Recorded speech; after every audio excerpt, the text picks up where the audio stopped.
Dylan Rizk could be a godsend for Gus Malzahn, but just how good has the freshman been by the numbers?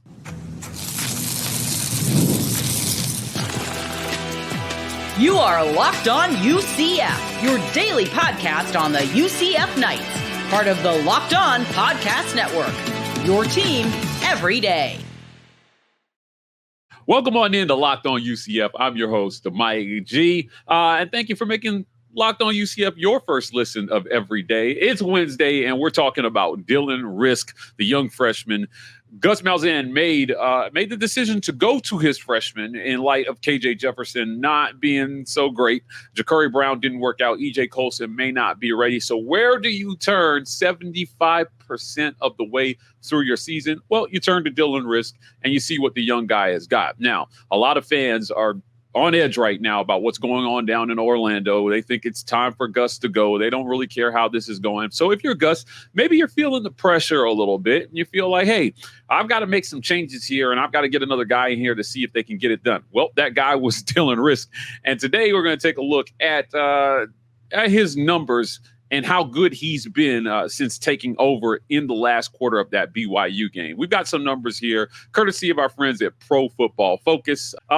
Look, you got to be able to push the ball down the field in a Gus Malzahn offense. Now, we know that this offense is run first primarily, but being able to complete those intermediate and deep passes at a high rate is part of what makes Gus Malzahn offenses go. Now, Tim Harris Jr. is calling plays here for Gus, but the schemes are the same. And I think it's important to note to fans that although this is a different play caller, the plays are the same. It's just the flow of the play calling. It's the flow of the game. It's the feel that the play caller has situationally for what's going on. But these are Gus's plays that Tim Harris is calling. And you can see Dylan Rizk has been really, really good throwing the ball down the field. God, he's been almost perfect. Now, from 10 to 20 yards, I think that this is probably the most important metric here. How well can you complete routine passes in this range, and especially from 0 to 10 yards. He's doing a really, really good job connecting with receivers. We're talking about a guy who has not had a lot of work working with the one. So he gets in versus BYU, and fans say, what do they say? They say it's just the second team defense, and you can't overreact to what you see, what he did versus the second team defense. Well, I think that there's some things that we can take away from that performance versus BYU that are showing up in the numbers. So it continued versus Arizona. And we see that here in the numbers. Rizk has been really, really, really good. And he's money from 10 yards and in. This kid has been unstoppable so far this season, passing the ball. It's going to be important that these numbers continue if he is to hold on to the job through the end of the season. But all reports are right now that they have no intention of starting anybody else at quarterback. They have moved on, and you've got to start to evaluate for the future. If this kid is going to complete passes at this rate, is he your future at quarterback? Now, he's young. He's a freshman. He was with the program last year, but he's still a freshman, and he's got a lot of years left under his belt. If you think he's the guy, that's going to affect your recruiting in the portal, and it's going to affect your recruiting from high school. So does Gus stick with Dylan Rizk here through the end of the season? My answer is yes, and they've got some opportunities on this schedule for him to prove himself, I think, a little bit more coming down the stretch. So it'll be interesting to see. Let's take one more look at this passing depth. Again, he's been outstanding passing the ball down the field. And you need for that to continue because you don't need him to throw it 30 to 40 times a game. If you're doing that, it's probably because you're playing from behind. That's not how Gus's offenses are predicated. It's predicated on the run, and you need an effective passer that can complete passes as efficiently as we see his passing depth chart shows here, so that they can't load the box versus the run. I think it's really important that fans understand efficiency is more important in this Gus Malzahn offense for the quarterback than top-end numbers. He doesn't need to throw for 400 or 500 yards a game to get the job done here. He needs about 200 to 300 efficient yards a game, and then you let R.J. Harvey do what R.J. Harvey does. Now, there's been a lot of talk about the offensive line and the job that they've done protecting the quarterback so far this season. So we're going to take a look next at the pass protection numbers, and what kind of pressure is Dylan Rizk going to be under over the last month of the season. Let's take a look after a quick word from our sponsors. This episode of Locked On UCF is brought to you by our friends at Hims. Guys, sometimes intimate moments happen spontaneously, and we always want to be ready so we can perform in the bedroom. Look, Dylan Rizk is him, but you want to be him in the bedroom when your number is called. Hims provides access to treatments that can help you stay hard and last longer, giving you that boost of confidence so you can be ready when the mood strikes. Your sex life is important, but your schedule is busy. You don't have time to go to the doctor's office to get some crazy ED treatment. Through Hims, you can get personalized ED treatments without stepping foot outside your door. Start your free trial online today at hims.com/lockedon. That's hims.com/lockedon for your personalized ED. There's been much ado this season about the offensive line and their ability to be able to run block and pass protect. Now, look, they've been uneven at best, but how have they been since Dylan Rizk has been the quarterback? Well, again, we're going to take at some numbers courtesy of our friends at Pro Football Focus. These are some of my favorite stats that Pro Football Focus keeps. How many snaps a game is your quarterback under pressure? How many snaps has he kept clean? What's his average time to throw? We're going to take a look at all that today. Right now, so far, when Dylan Rizk has been the quarterback, he's being kept clean at a 79.5% rate. Now, to give you some idea of whether that's good or not, because if you've never seen these numbers, you might not know whether that's good or not.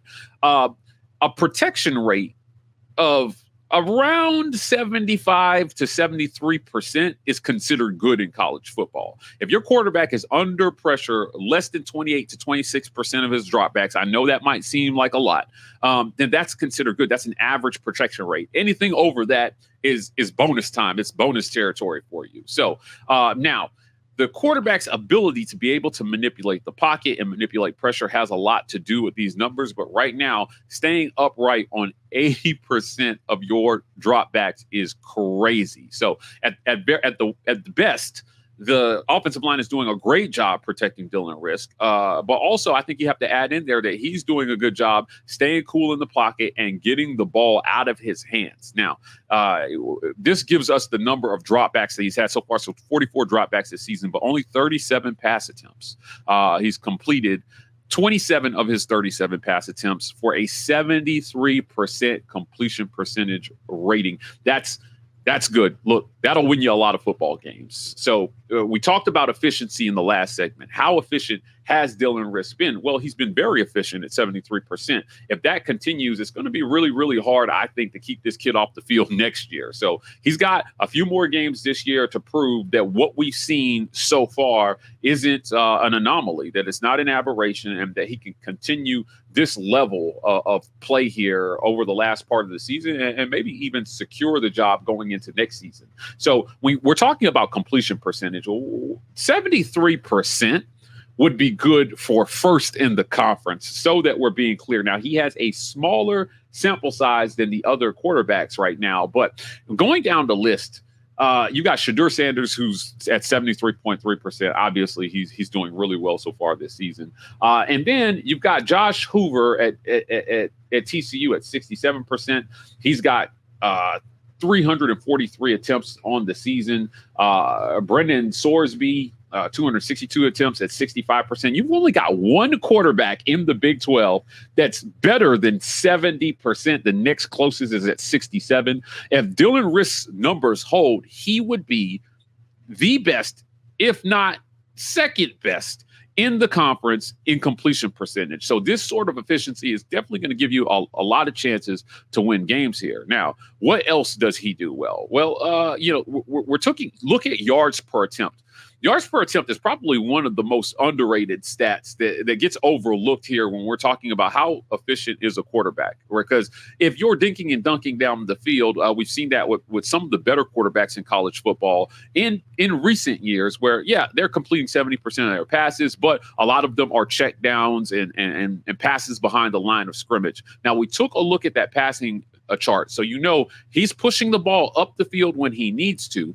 But let's go back here and take a look at what he's doing in yards per attempt. 10.7 yards per attempt. Again, that would be good for first in the conference. He would be if these numbers held for an entire season, he would be the best quarterback in the conference at yards per attempt, which is crazy. Now, looking at touchdowns, it's only been it's such a small sample size, but 4 touchdowns is definitely not bad for the time that he's been on the field. 0 picks, 0 INTs. This is one of the most important stats we'll ever look at when you're talking about quarterback play. Does he turn the ball over? Well, the answer is no. He does not turn the ball over. His adjusted completion percentage is 81.8%. So if you factor out drops and things outside of the quarterback's control, he's even better than this. And that is outstanding. Dylan Rizk has been an extremely efficient quarterback with the opportunities that he's been given. And then I want to talk about time to throw. How quickly does the quarterback get the ball out of his hands? So when he's kept clean, 2.59 seconds is about where you want to be. Now, if you've never seen these stats before, you may not know if that's good or not, but it is extremely good. If you look at some of the better quarterbacks in the last few years, your Joe Burrows, your Kyle Trask, these guys, they get the ball out of their hands really, really quickly. And that's about 2.5 seconds or lower. So 2.59 seconds means he's making fairly quick decisions when he's given time to throw the ball. Under pressure, that number is going to go up because it usually means that the quarterback's scrambling around and he needs an extra second to throw the ball. But on average, 2.78 seconds is not bad. You want to see that number go down a little bit as he gets more experience and develops more chemistry with the wide receivers. But he's doing really well there as well, too. So good decisions with the football lead to a low time to throw. You see a high adjusted completion percentage, and you're seeing a base completion percentage of plus 70, which means at worst, Dylan Rizk is doing really, really, really well for a freshman. Now, you got to be a threat to run the ball as well in Gus Malzahn's offense. We've seen that. We saw that Jacurri Brown was a really, really good runner. And matter of fact, he turned in a performance where he rushed 13 times for 154 yards. How much of a risk is Dylan Rizk to run the ball? Well, let's take a look at those numbers after a quick word from our sponsors. This episode of Locked On UCF is brought to you by our friends at ZBiotics. ZBiotics pre-alcohol probiotic drink is the world's first genetically engineered probiotic. It was invented by PhD scientists to tackle the rough mornings after drinking.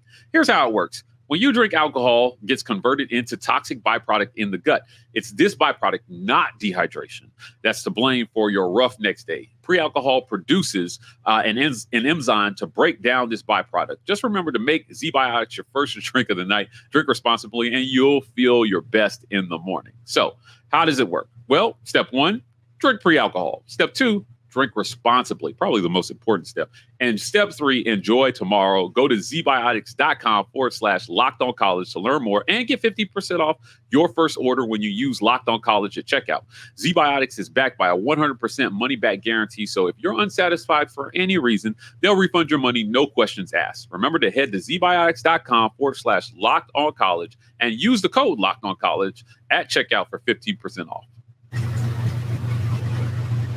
How much of a threat is Dylan Rizk to run the ball? Well, we're going to take a look at his rushing numbers here.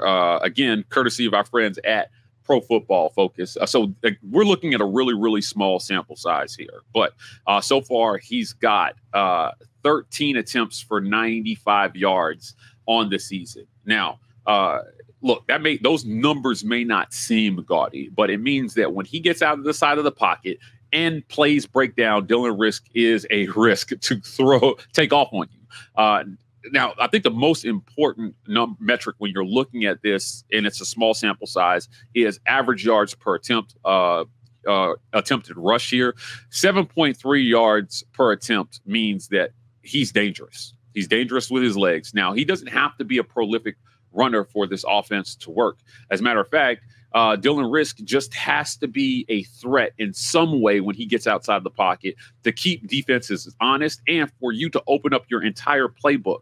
I think that the Dylan Rizk project has been a resounding success so far. Looking forward to seeing what Tim Harris Jr. will do with his quarterback as he gets comfortable and gets more settled in. But this kid has the ability to lull you to sleep with his arm, take off on you when need be, but make the right reads on offense to make sure that they keep RJ Harvey involved and keep defenses honest. If you creep up, he can hit you over the top or he can take off with his legs. It has been just awesome to watch Dylan Rizk run the ball and throw the ball so far in Tim Harris Jr.'s offense so far. And it's going to be an exciting finish to the season, seeing what he can do. This might actually give us a good window into what the future of UCF football is going to look like. But if you want more of the future of UCF football, check us out tomorrow on Locked On UCF. And thank you for making Locked On UCF your first listen of every day. For your second listen, go check out our friends over at the Big 12